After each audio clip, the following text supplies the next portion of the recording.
제가 이제 또 P급 작전판을 네. 할 텐데 상호 형이 지금 저 또 대회를 하고 있어요. 네네. 팀을 또 현장에서 감독을 그쵸. 하고 있기 때문에. 감독님이시기 때문에. 네네. 뭐 이제 진짜 또 P급 작전판에 또 이 원조 아니시겠습니까? 또 원조까지는.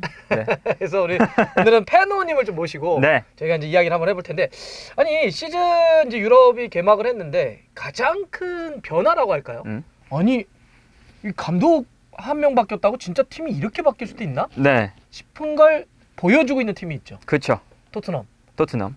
아니 근데 진짜 감독 한 명 바뀌면 이렇게 바뀔 수 있습니까? 일단 감독을 애초에 선임할 때 딱 그 스타일을 보고 선임을 했잖아요. 명확한 스타일. 더 그게 크게 느껴지는 게 콘테, 무리뉴, 누누 약간 비슷한 결의 역습 축구에 특화된 이런 감독들을 보다가 우리가 이제 포스테코글루 이 감독은 사실은 셀틱, 뭐 요코하마, 호주 대표팀, 멜버른 여러 이 커리어를 거쳐오는 동안 단 한 번도 수비 축구를 해본 적이 없어요.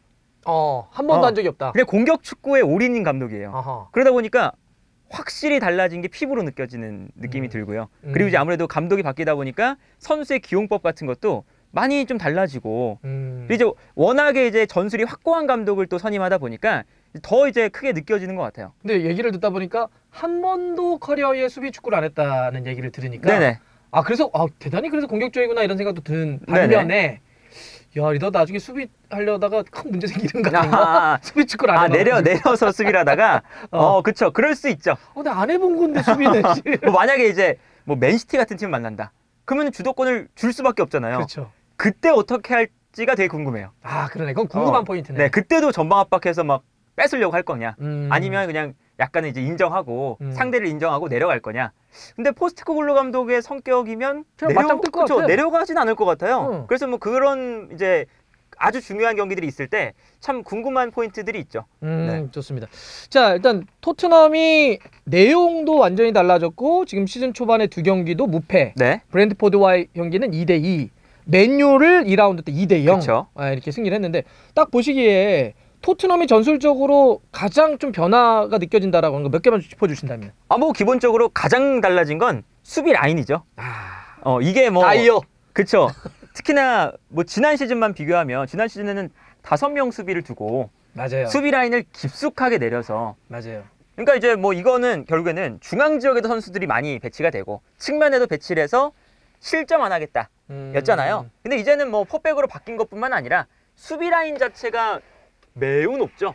그래서 사실은 뭐 손흥민 선수의 위치도 정말 높아진 걸 우리가 피부로 느낄 수가 있고 맞아요. 그러다 보니까 라인이 높아지면서 가장 달라진 건 이 수비 라인의 구성을 완전히 바꾸고 싶어 하죠. 포스테코글루가. 그래서 이제 다이어가 주장단의 선임이 안 되고 그리고 아예 이제 방출 명단에 오르고 이제 경기에 사실은 쓰임을 받지를 못하잖아요. 명단 제외가 되잖아요. 그렇죠. 그리고 이제 지금 계속 노력하고 있는 게 발 빠른 수비수를 계속 찾고 있고 그러다 보니까 반더벤이라는 분데스리가에서 가장 빠른 수비수를 또 데려왔고요. 이제 명확하게 수비 라인이 높기 때문에 이 뒷공간을 어떻게 커버할 것이냐 이거에 대한 고민을 포스테코글루도 많이 하는 것 같고 이제 그게 가장 뭐 변화한 포인트 중에 하나다라고 볼 수가 있겠고 라인이 높아지다 보니까 당연히 전방 압박. 그러니까 전방 압박이 사실은 토트넘의 장기는 아니었잖아요. 그렇죠. 맨날 내려가서 그냥 카운터 때리는 팀이었는데. 그렇죠. 그리고 지금 뭐 앞에서 손흥민 선수가 압박을 한다고 하더라도 그게 볼을 빼앗는 것보다는 우리 수비 라인이 내려갈 때까지 약간 저지를 해주는 시간 벌어주는. 그렇죠. 그런 수비를 이제 공격수들이 많이 했었는데 이제는 뺏으려고 달려들고 그리고 이제 앞에 있는 선수들이 촘촘하게 밀집해서 하나의 이제 블럭을 만들면서 한 공간에서 압박을 하려고 하는 이러한 움직임들이 확실히 좀 달라졌구나 라는 이제 느껴지는 포인트라고 할 수 있겠죠. 그러니까 상대가 여기서 만약 볼을 갖고 빌드업을 하려고 할 때 하면 전체적으로 실제 예전에는 그냥 이렇게 좀 시간을 끌어가주는 그쵸. 좀 약간 이렇게만 하는 거였는데 실제로 지금 뺏으려고 한 곳으로 이렇게 집중해서 이 볼을 향해서 달려든다. 그렇죠. 이제 뭐 과거 뭐 콘테 감독 같은 경우는 콘테는 앞에서 뺏을 생각을 딱히 안 하죠. 그러니까 그리고 애초에 뭐 선수가 앞쪽이 별로 없고 하다 보니까 공격수들이 압박을 하는데 이게 같이 압박을 해서 여기서 뭐 공간을 좁게 만들고 빼앗는다라기보다는 이 앞쪽에서 압박을 할 때 우리는 압박할 때니까 여기서만 못 나오게 만들고 수비는 먼저 내려가라. 그 다음에 이제 손흥민 선수가 여기서 이제 상대가 백패스하면 빨리 내려와서 또 수비 라인 들어오고 이런 장면이 많았었잖아요. 이제는 이제 수비 라인도 높고 그리고 포스테코글루 감독이 어쨌든 좋아하는 게 약간 과르디올라식 압박을 좋아하죠. 과르디올라식, 뭐 클롭식. 이제 뭐 다 비슷비슷하지만 어쨌든 요 특히나 앞선에 있는 선수들이 하나의 블럭을 만들어서 압박을 한다. 특히나 뭐 최근에 보면 좌우 풀백들도 중앙 지역에 들어가니까 맞아요. 요 이 두 명의 수비수만 남겨놓고 앞선에 있는 선수들이 하나의 이게 블럭처럼 만들어져요. 그래서 볼이 있는 위치에 따라서 선수들이 모두 다 한마음 한뜻으로 움직여서 수적 우위를 만들고 빼앗는다. 물론 이제 이러다 보니까 우리가 프리시즌을 보면 상대팀이 몇 번 이 토트넘의 압박을 받아보다가 너무 숫자가 많으니까 반대편 공간 열리는 이런 장면도 프리시즌에 실제로 많이 나왔거든요. 그래서 사실 뭐 실점을 하거나 위기가 오게 됐죠. 그리고 브렌트포드전에서 이렇게 뭐 한 번에 열리는 장면들이 많이 나오긴 했으나 그리고 맨유전도 마찬가지긴 했죠. 그랬으나 어쨌든 이렇게 압박에 대한 시도를 한다는 거. 그리고 선수들이 하나의 블록을 통해서 계속 움직이는 이제 동선을 가져간다는 거. 이게 어쨌든 현대 축구의 흐름에 맞는 그런 이제 방법이니까 포스테코글루 감독은 확실히 토트넘을 뭔가 현대 축구의 그 흐름에 맞게 끌고 가주는 감독이 될 수 있구나 라는 이제 생각이 들더라고요. 네. 그래서 로얄이 이렇게 섰을 때 가운데까지 이렇게 들어오는 건 바로 이런 전술적인 변화하고 맥이 다 있던 거군요. 그렇죠. 그리고 이제 뭐 예를 들면 로얄이 그때 득점할 때도 보면 여기서 때렸잖아요. 그렇죠. 네. 안쪽에 있잖아요. 네. 안쪽에 있고 이제 어쨌든 압박을 하다 보니까 올라가 있는 빈도가 많아요. 물론 이제 뭐 측면으로 나가는 건 아니지만 가운데 쪽에 있기 때문에 최근에 우도기의 움직임을 봐도 그렇고요. 로얄이 뭐 득점하는 장면도 봐도 그렇고 약간 이 선수들이 미드필더처럼 뛰면서 슈팅을 하거나 뭔가 이제 공격적인 찬스를 만들 때 가운데에서 뭔가 만들어질 때가 많죠. 맞아요. 풀백들이. 맞아요. 이것도 이제 포스테코글루 감독의 약간의 하나의 포인트가 아닐까 싶어요. 셀틱에서도 그랬는데 우리가 인버티드 풀백이라고 하는 그런 움직임. 그러니까 이게 어쨌든 풀백이 안쪽으로 들어와서 이렇게 만들어주는 이유는 미드필더, 뭐 메디슨과 사르 이 선수들이 이제 과르디올라 감독도 마찬가지지만 뭐 지난 시즌에 귄도안과 데브라이너가 올라가게끔 만드는 그런 이제 역할인 거거든요. 그래서 로얄하고 우도기는 안쪽으로 들어와주면서 앞쪽에 있는 메디슨이나 사르 같은 선수들이 올라가서 공격에 가담할 수 있죠. 여기까지는 좋은데 여기서 이제 포스테코글루가 이제 원하는 것 중에 하나가 가운데 들어와 있다고 해서 그냥 가운데만 있는 게 아니라 앞쪽에 당연히 메디슨, 뭐 손흥민, 히샬리송 이런 선수들은 상대 수비 입장에서 압박을 해야 되는 선수들이잖아요. 그렇죠. 그러면 이때 뭐 한쪽 측면에서 공격이 전개되면 반대편 측면에 있는 선수는 올라가지 않더라도 요 공격을 진행하고 있는 위치에 있는 선수는 그래도 상대가 예측할 수 없는 오버래핑, 언더래핑, 공격에 가담을 해라. 이런 주문을 되게 과감하게 하더라고요. 그래서 맞아요. 뭐 로얄의 득점도 나오는 거고 우도기가 막 오버래핑해서 슈팅까지 만드는 그런 장면도 좀 나오는 거고 그런 게 아닌가 싶습니다. 오케이. 그래서 로얄이나 이렇게 우도기가 올라가는 건 이해가 됐고 네. 다이어가 버림받았다고 해야 되나? 평단 제외가 네. 되고 있는데 그쵸? 그것은 다이어가 그냥 못하니까 그런 것도 있고 네. 또 하나는 전술이 달라져서 그런 것도 있는 거네요. 그럼요. 그러니까 뭐 지난 시즌에 콘테는 다이어를 그래도 그냥 썼잖아요. 썼죠. 그리고 아마 뭐 다른 선수가 영입 때도 다이어를 그래도 스쿼드 플레이어 정도로는 썼을 것 같아요. 뭐 수비 라인 내리면은 이제 요 안쪽에서는 그냥 수비를 하니까. 근데 포스테코글루 감독에게는 아예 스쿼드 플레이어로도 활용될 수가 없다. 이제 그런 이게 전술이 아예 안 맞는다는 거잖아요. 그쵸? 라인을 이렇게까지 올리는데 그 느림보 다이어가 여기서 어떻게 해? 이 공간을 어떻게 또 쫓아가? 못 쫓아가니까 실력도 실력이지만 전술하고도 맞지 않는다. 그렇죠. 그러면서 이제 사실은 이 골키퍼 비카리오의 요 뒷공간, 이제 뭐 수비수가 뒷공간을 커버하는 것도 있지만 사실은 이제는 골키퍼가 자신의 앞공간을 넓게 커버를 해주면서 수비 라인의 부담을 덜어주는, 이게 당연히 트렌드가 됐잖아요. 노이어가 대표적인 그쵸? 선수죠. 네. 요리스는 이거를 참 잘 못하는 선수였죠. 세모발. 그렇죠. 안 맞는 선수죠, 그 축구에. 그래서 요리스도 일단 제외가 됐고, 그리고 비카리오를 영입했는데 비카리오가 어쨌든 엠폴리에 있을 때 막 이 정도로 주도하거나 라인이 높은 축구를 하진 않았어요. 그러다 보니까 약간 어색함도 있구나. 약간 어색함이 있어요. 맞아요. 그래서 이제 최근에 보면 어떤 장면이 나오냐면 반더벤하고 뭐 로메로 빠르잖아요. 근데 어쨌든 뒷공간이 넓게 열리니까 뒷공간으로 패스가 들어갑니다. 공격수가 뛰어가죠. 그리고 반더벤, 로메로가 막 따라가요. 근데 약간 굳이 안 나와도 되는 장면에서 무리하게 비카리오가 나와서 약간 위기가 나올 때가 있어요. 반더벤이 충분히 따라잡을 수 있는데, 그리고 이제 뭐 이 공격수가 볼을 잡는 위치가 가운데가 아니라 약간 측면에 쏠려 있는데도 약간 어설프게 나오는 게 있는데, 이런 것들은 이제 토트넘이 좀 보완해야 되는 장면들이 아닐까. 그러니까 비카리오가 진짜 선방 슈퍼 세이브를 상당히 해서 인상은 깊은데, 맞아요. 가끔씩 보면 발을 쓸 때나 커버할 때는 약간 어색하더라고요. 약간 그래서 요리스과인가? 이 선수도 약간 요리스과에 비슷한가? 라는 좀 생각이 드는 플레이도 조금씩 나오더라고요. 하지만 뭐 정말 선방은 진짜 잘해주더라고요. 네. 또 하나 이렇게 보면서 저는 와 토트넘이 이게 된다고? 라고 했던 게 후방에서의 빌드업을 하고 여기서 안정적으로 볼을 미드필더에 다루는 건데 네. 전 비수마나 사르가 하는 걸 보면서 야 시즌 초반에 대단하다. 아니 이랬던 선수들은 왜 그동안 안 썼던 거야? 라는 생각이 들 정도더라고요. 네. 비수마나 파페사르는 좀 어떻게 보셨어요? 특히나 이제 비수마 같은 경우는 이게 콘테 감독 시절의 역할과 좀 많이 달라졌죠. 그러니까 아예 사실은 거의 안 썼잖아요. 뭐 부상 여파도 있었지만 거의 안 썼다고요. 그러니까 이게 브라이튼에서 비스마가 했던 플레이는 어쨌든 역삼각형 미드필더 라인의 수비형 미드필더였죠. 그래서 브라이튼에서도 이 선수가 중앙 미드필더를 보다가 너무 못해서 선발에서 제외가 돼서 벤치 멤버였는데 포터가 부임해서 너는 뭔가 활동량도 좋고 수비적인 능력이 좋으니까 그럼 이제부터 수비형 미드필더 해. 그때부터 잘했던 선수예요. 근데 뭐 콘테 감독 시절에는 이 선수가 어쨌든 수비형 미드필더 치고 볼 소유도 좀 하고 수비형 미드필더 치고 드리블도 좋고 그러니까 콘테 감독에는 3-4-3의 중앙 미드필더를 봤죠. 근데 이게 우리가 몇몇 사례를 보면 알 수 있는 게 특히 더용 같은 선수. 네. 더용이 처음에 바르셀로나로 갔을 때 이 선수가 아약스에서 중미, 수미, 공미를 다 하니까 이 선수가 약간 어차피 우린 수미에 부스케츠가 있으니까 너 그러면 이니에스타의 역할을 한번 해봐. 약간 위쪽에 배치할 때가 있었거든요. 맞아요. 근데 더용이 생각보다 그 역할을 잘 못하더라고요. 이제 그거는 어쨌든 우리가 이제 그렇게 생각을 할 수가 있는 거죠. 수비수가 받는 압박과 수비형 미드필더가 받는 압박이 다르고 또 수비형 미드필더가 받는 압박과 중앙 미드필더가 받는 압박의 강도가 당연히 좀 다르니까 다르죠. 이게 적응을 좀 이게 잘 못할 때가 많아요. 이렇게 올라가면 올라갈수록. 근데 비수마가 딱 좀 그런 경우였죠.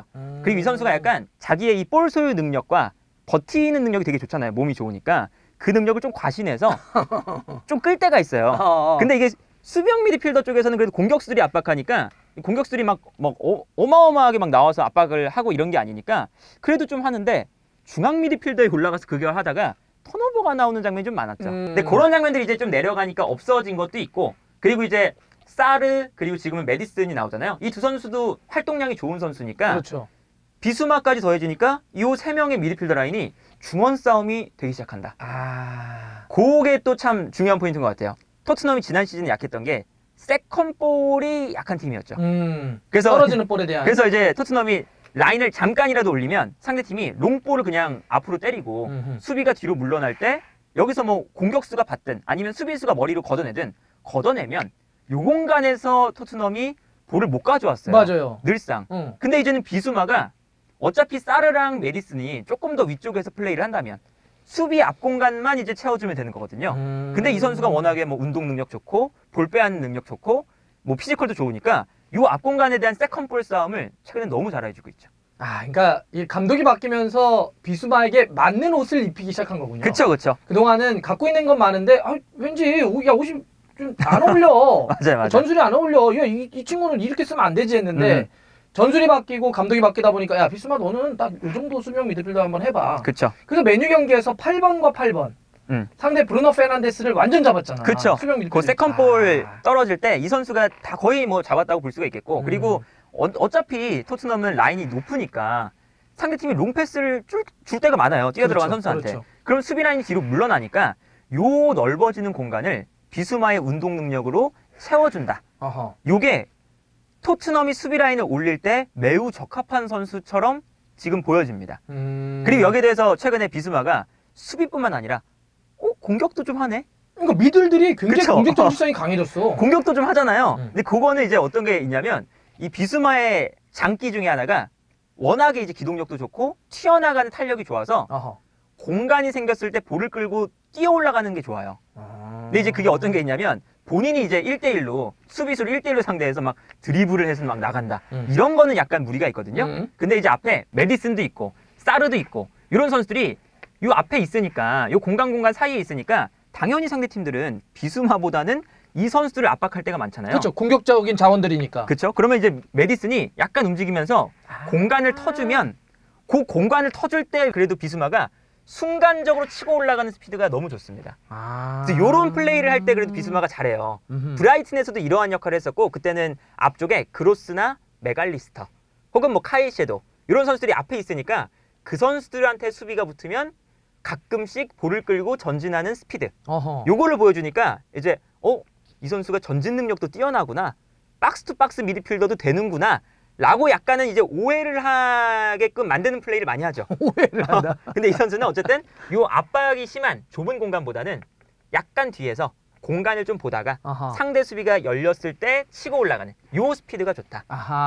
그러니까 좋네요. 딱 이게 그 더용의 특성하고도 좀 닮아 있어요. 더용도 이런 플레이 잘하잖아요. 앞에 누군가 막 수비 분산시키면 순간적으로 끌고 올라가는 그런 플레이를 지금 비스마가 잘한다. 그러니까 이따가 또 뭐 손흥민 선수 한번 얘기를 해보겠지만 손흥민 선수도 이렇게 빠져 들어가고, 그렇죠? 제임스 매디슨도 보면 이렇게 돌아 들어가는 움직임이 있더라고요. 그렇죠? 이렇게 되는 거. 우도기도 이렇게 들어오면. 맞습니다. 이게 다 세 명이 끌어당겼을 때 여기가 나오면 여기를 비스마가 치고 올라가는 거다. 그렇죠, 그렇죠. 그럴 때가 많다. 네. 또 하나 저는 파페사르 이번에 그 현지 미디어에서도 그런 표현을 쓰던데 리틀 손흥민 이런 얘기를 하면서 네네. 파페사르가 완전히 달라진 시즌이다. 사실 뭐 프랑스 쪽에 임대 갔다가 오고 그랬을 때 좀 갖고 있는 건 있는 것 같은데 얘가 너무 멘탈도 약하고 실수하면 막 이렇게 막 너무 애처롭고 막 이랬던 친구인데 와 뭐 박스 안에 침투부터 시작해가지고 맞아요. 이 파페사르는 왜 이렇게 변한 거예요? 그러니까 이 선수도 발 밑을 이제 킥력이나 좁은 공간에서의 막 볼 소유 이런 거는 생각보다 그렇게 좀 잘하지는 못하는 것 같아요. 약간 투박한 감도 있고. 근데 이게 손흥민의 활용법과 사르의 이제 잘하는 그런 모습들은 약간 연관이 있다고 좀 생각이 들거든요. 그래서 이제 뭐 최근에 좌우 풀백이 안쪽으로 들어오잖아요. 맞아요. 그러면 당연히 상대도 중앙으로 모여들 수밖에 없죠. 그렇죠. 그럼 이때 사실은 우리가 그동안 손흥민 선수가 답답했던 게 이게 이제 손흥민 선수 쪽으로 패스를 보내줄 수밖에 없는 상황들이 나와요. 손흥민이나 쿨루세프스키. 근데 아무래도 쿨루세프스키보다는 손흥민이 팀 내에서 믿을 수 있는 자원이다 보니까 프리시즌부터 손흥민을 공격의 시작으로 삼을 때가 많았죠. 일단 주고 여기서부터 풀어나가기 시작하는. 그렇죠. 근데 손흥민은 공격을 시작하는 선수가 아니라 마무리를 하는 선수다 보니까 피니셔죠. 이렇게 시작을 할 때 이 선수가 볼을 잡는 순간 상대 수비도 당연히 손흥민 쪽으로 막 쏠려요. 그렇죠. 그러면 이 좁은 공간에서의 손흥민 선수가 패스라던가 뭐 플레이메이킹이라던가 드리블 돌파 이런 거는 사실 손흥민 선수의 침투 능력에 비해 좋지 않은 능력을 가지고 있죠. 그러니까 손흥민 선수는 만약에 이렇게 공간이 있을 때 치고 들어가서 마무리를 하는 유형이지. 그렇죠. 막 이게 밀집돼 있는 데를 만약에 플레이메이커처럼 10번의 유형처럼 막 패스하고 이런 유형은 아니다. 그렇죠. 그래서 이제 특히나 맨유전을 보면 쿨루세프스키 쪽으로 패스를 보내는 빈도가 좀 많이 늘어났거든요. 그래서 그러다 보니까 우리가 쿨루세프스키가 볼을 잡았을 때 그 드리블을 하다가 실패를 하거나 공격을 마무리하거나 마무리하다가 실패를 하거나 이런 장면들이 유독 많았던 게 오른쪽부터 이제 공격을 좀 시작을 하고 있어요. 그러니까 이제 사르가 있고 그리고 이제 2라운드에서 에메르송 로얄이 아니라 포로가 나왔잖아요. 이것도 이제 어느 정도 오른쪽에서 시작을 하니까 조금 더 공격적으로 도움을 줄 수 있는 선수들을 붙여주는 과정에서 에메르송보다는 포로를 좀 붙여준 게 아닌가 싶거든요. 공격적인 것은 로얄보다는 포로가 낫죠. 그렇죠. 수비적인 안정감은 로얄이 낫지만. 맞습니다. 그러면서 이제 오른쪽에 이제 볼을 소유하게끔 만들고 그때 수비가 똑같이 끌려가잖아요. 끌려가면 당연히 반대편에 손흥민이 넓은 공간을 이제는 점유를 할 수 있게 되죠. 그렇죠. 반대로 손흥민이 왔을 때 손흥민 쪽으로 쏠려가지고 쿨루세프스키가 비었지만 쿨루세프스키에게 볼을 주면 이제 손흥민 쪽에 공간이 열리는 거죠. 그러면 이제 여기서 쿨루세프스키가 안쪽으로 접고 들어와서 반대편 전환 혹은 메디슨이 약간은 오른쪽으로 움직여주면서 볼을 받은 다음에 방향 전환 요게 이제 되기 시작했어요. 그래서 맨유 경기 때 이쪽에서 이렇게 올라온 크로스를 손흥민 선수가 발리로 갖다 댔는데 그쵸? 물론 뭐 맞아요. 골대 안으로 향하지는 않았지만 그 장면이 딱 이런 장면이었네요. 그렇죠. 그런 장면도 많았고 이 손흥민 선수가 이제는 주변에 있는 선수들한테 패스를 보내주는 빈도가 좀 더 늘어났거든요. 이 넓은 공간을 딱 열었을 때 여기서 히샬리송, 우도기 플러스 사르가 여기서 이제 중요한 거죠. 사르가 활동량도 좋고 이 선수가 발밑에 대한 세밀함은 좀 떨어지만 활동량 젊음을 활용한 이제 90분 내내 지치지 않는 체력 이런 게 좋은 선수니까 지난 경기에서 어떤 장면들이 많이 나왔냐.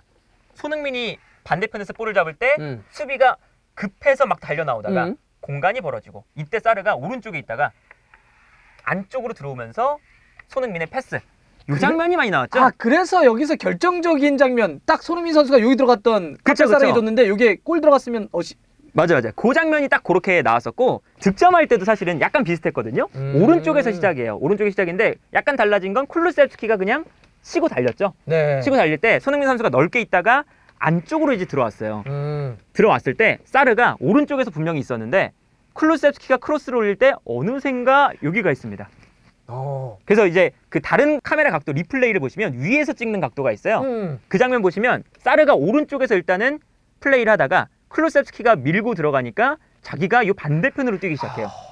그래서 여기서 이제 크로스가 올라와서 재밌다. 사르가 마무리를 했거든요. 요런 움직임이 사르가 오히려 이제 우리가 사르를 영입했을 때는 이 선수가 중거리 슛도 좋고 패스 능력도 좀 뛰어나고 킥력이 좋은 선수다라고 이제 인식을 하고 있었는데 오히려 이 선수의 장기는 공간 침투와 계속해서 이제 활동량적인 측면을 활용해서 수비를 혼란스럽게 만드는 이러한 플레이가 더 좋아 보인다. 요 포인트는 이제 뭐 3라운드 본머스 경기나 네네. 앞으로 토트넘 경기 볼 때 이렇게 전술적인 움직임을 보고 또 보면 훨씬 더 이해가 좋을 것 같아요. 그렇죠. 재밌네.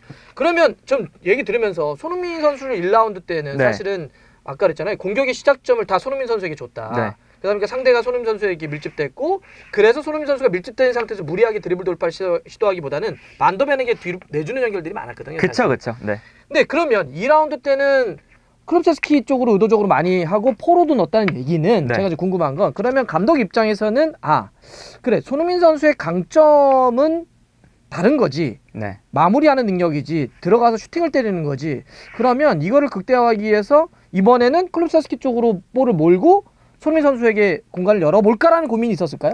그런 고민이 어느 정도는 있지 않을까 싶어요. 왜냐하면 이제 당연히 케인이 떠난 상황에서 그 토트넘의 공격 라인에 가장 가치가 높고 가장 어쨌든 결과물을 만들어줄 수 있는 선수가 손흥민이잖아요. 그러면 손흥민 선수를 어떻게든 이 팀은 살려야 되거든요. 그렇죠. 근데 지금 이 1라운드에 보여줬던 토트넘의 전략과 손흥민이 볼을 받으면서 시작하는 공격은 손흥민이 잘하지 못하는 유형의 공격이죠. 그렇죠. 그러다 보니까 포스트코글루도 아마 손흥민을 어떻게 하면 살릴 수 있을까 이 고민을 좀 했던 것 같고 그러다 보니까 이제 뭐 오른쪽에서 좀 시작하는 빈도도 늘어나고 그리고 포로를 배치해서 사실 포로도 롱패스가 좋으니까 반대편으로 전환 패스도 이제 찔러줄 수 있고 그런 이제 과정들을 좀 아마 생각을 좀 했던 것 같아요. 손흥민의 능력을 극대화하는 그쵸. 손흥민을 더욱더 살리기 위한 맞아요. 고민들이 있는 것 같아요. 왜냐하면 해리케인이 빠진 상태에서 당연하게 고민해 해볼 만한 문제죠. 그러면 많은 분들이 손흥민 선수가 시즌 초반에 이렇게 자기가 어떤 직접 물고기를 잡는 도구보다는 미끼 역할을 많이 했잖아요. 이렇게 끌어당겨가지고 수비를. 네. 그래서 이거에 대한 걱정, 뭐 우려, 혹은 그래도 손흥민 선수가 가운데 여기서 막 감차하고 그랬으면 좋겠는데 라고 하는 고민들이 있는데 이거는 뭐 크게 걱정할 필요는 없는 겁니까? 이런 식으로 감독이 좀 찾고 있다? 사실 미끼 역할을 한다고 표현할 수도 있지만 이거는 2차적인 공간을 찾는 과정일 수도 있거든요. 살라나 사카나 이런 이제 리버풀과 아스날의 측면 공격수들을 사용하는 방법과 상당히 유사해요. 그러니까 살라도 보시면 살라가 가운데서 뛰지 않거든요. 이 선수가 그렇죠. 측면으로 넓게 뛰고 있어요. 그래서 우리가 그 1라운드 전에 첼시와 리버풀 경기에서 살라가 볼을 받을 때 수비가 끌려 나오니까 살라가 반대편 뛰어가는 디아스에게 스루 패스. 득점이 나왔잖아요. 기가 막혔던 장면이죠. 그런 플레이를 살라에게 맡겨요. 그리고 살라에게 공간을 만들기 위해서 당연히 반대편에서 살라가 있는 쪽으로 방향 전환을 하는 아이솔레이션을 보통 많이 하죠. 그러니까 그런 형태가 지금 토트넘도 될 수가 있는 거죠. 그래서 이제 뭐 오른쪽에서 넘어온다. 그리고 손흥민에게 한 선수가 끌려간다. 이때 넓은 공간이 생기니까 여기서 그렇죠. 손흥민 선수가 돌파도 할 수 있고 그리고 결정적으로는 안쪽을 바라보는 형태가 되니까 뛰어나가는 선수에게 패스를 보내주면서 뭔가 손흥민 선수가 어시스트 내지는 찬스 메이킹, 찬스를 만들어주는 역할을 손흥민 선수에게 맡기는 것이 아닌가 싶은데 이제 그렇게 들으시면 그러면 손흥민 선수가 득점은 안 하고 이제 어시만 하나. 어시만 하고 나만 제가 물어보려고 그랬어요. 남한테 떡만 주고 그런 거 아니야? 라고 할 수 있겠지만 살라는 패스를 주고 수비가 끌려 나갈 때 2차적으로 발생하는 공간으로 다시 가죠. 이제 요 플레이를 이제 손흥민 선수가 많이 가져갈 필요가 있다. 라는 생각이 들어요. 좀 더 이렇게 그냥 주고 끝나는 것이 아니라. 그렇죠. 그러니까 이러면 이제 손흥민 선수가 공간을 활용하는 방법과 이 토트넘의 공격 패턴도 더 다양해지는 거죠. 그냥 단순히 손흥민 받은 다음에 손흥민 돌파 슛 이게 아니라 손흥민이 받아서 슛도 할 수 있고 그리고 패스도 할 수 있고 패스를 했을 때 수비가 또 끌려나가면 2차적인 침투를 또 가져갈 수도 있고. 그게 맨유 경기에서도 한번 나온 것 같아요. 요 손흥민 선수가 주고 움직이면서 리턴 받아가지고 했던 맞아요. 그러니까 이런 장면도 더 많이 나와야 된다는 거잖아요. 그러니까 이것을 그냥 수비만 끌어당기는 역할로만 보지 말고 여기 이런 식으로 왔을 때 공간이 나오지 않겠냐 끌어당기면 그쵸. 그러면 동료에게 주고 손흥민 선수가 다시 돌아와서 할 수 있다. 그렇죠. 이것까지는 사실 아직까지 매끄럽지는 않은 것 같긴 한데 근데 손흥민 선수 되게 영리한 선수잖아요. 그럼요. 이번에 인터뷰하는 걸 제가 전문 한번 봤더니 이걸 명확하게 알고 있더라고요. 감독이 나에게 무엇을 주문하고 있고 나는 어떤 역할을 해야 되는지 알고 있다. 네.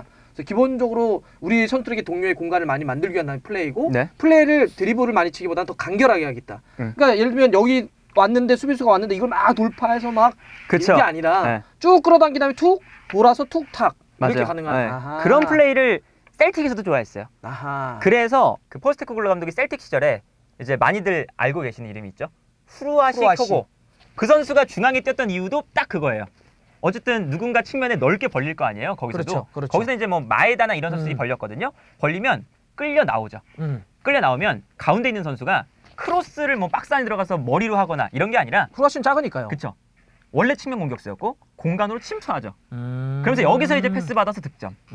혹은 이제 이렇게 벌려주면 그러니까 뭐 토트넘을 예로 든다면 우도기 같은 이제 뒤에 있는 풀백이 올라오죠. 많이 올라오더라고요. 그러면 이제 여기서 뭐 손흥민 같은 선수가 패스를 주죠. 그럼 여기서 후루아시가 셀틱 시절에 보면 셀틱의 대부분의 크로스가 낮은 크로스예요. 그러니까 띄우는 게 아니라 머리로 후루아시가 막 들어가서 막 헤더하는 장면은 없고 다 발로 하거든요. 아하. 그래서 거의 낮은 크로스예요. 아하. 계속 낮은 크로스, 컵백 득점, 컵백 득점 이거였거든요. 그러면 이제 우리가 자연스럽게 연결되는 게 손흥민이 가운데서 뛸 수 있겠다. 아, 그러니까 여기 연결되죠. 여기서 네. 이렇게 2차 공격을 할 수도 있지만 맨유 경기 때 히사르송이 빠지고 한 20여 분 정도 아예 손톱으로 갔죠. 그렇죠.